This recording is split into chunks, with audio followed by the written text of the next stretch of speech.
নমস্কার, শিলিগুড়ি এক্সপ্রেস আপনাদের সকলকে স্বাগত। আমি ঋতু। শিলিগুড়িতে 100 গ্রাম ব্রাউন সুগার সহ গ্রেফতার 3 ব্যক্তি।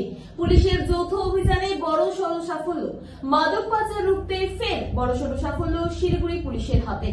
শুক্রবার বিকেলে শিলিগুড়ি জংশন এলাকা থেকে 100 গ্রাম ব্রাউন সুগার সহ 3 জনকে গ্রেফতার করল এসওজি স্পেশাল অপারেশন গ্রুপ এবং ডিডি ডিটেকটিভ ডিপার্টমেন্টের বিভাগের যৌথ বাহিনী। গোপন সূত্রে খবর পেয়ে অভিযান চালানো হয় শিলিগুড়ি জংশন এলাকায়। সেখান থেকেই পাকড়াও করা হয় 3 জনকে। ধৃতদের মধ্যে অন্যতম মুর্শিদাবাদের লালগুলার বাসিন্দা রূপচাঁদ শেখ।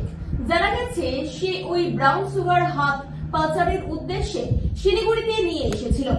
অন্যদিকে মাদকটি কেনার উদ্দেশ্যে সেখানে উপস্থিত ছিলেন দক্ষিণ দিনাজপুরের গোবিন্দ মজুমদার এবং শিলিগুড়ি ইস্কন মন্দির রোডের বাসিন্দা গণেশ সাহা। পুলিশ সূত্রে খবর, মোট 1 লক্ষ টাকার বিনিময়ে ওই ব্রাউন সুগার কেনাবেচা হওয়ার কথা ছিল। অভিযানে ধৃত 3 জনের কাছ থেকে 100 গ্রাম ব্রাউন সুগার ও 1 লক্ষ টাকা নগদ উদ্ধার করা হয়েছে। প্রাথমিক তদন্তে জানা গেছে এই 3 জনের মধ্যে পুরনো মাদক চক্রের যোগ সাজশ থাকতে পারে। পুলিশ তাদের বিরুদ্ধে মাদকদ্রব্য নিয়ন্ত্রণ আইনের সংশ্লিষ্ট ধারায় মামলা রুজু করেছে এবং তাদের জিজ্ঞাসাবাদে আরো অনেক তথ্য উঠে আসার সম্ভাবনা রয়েছে।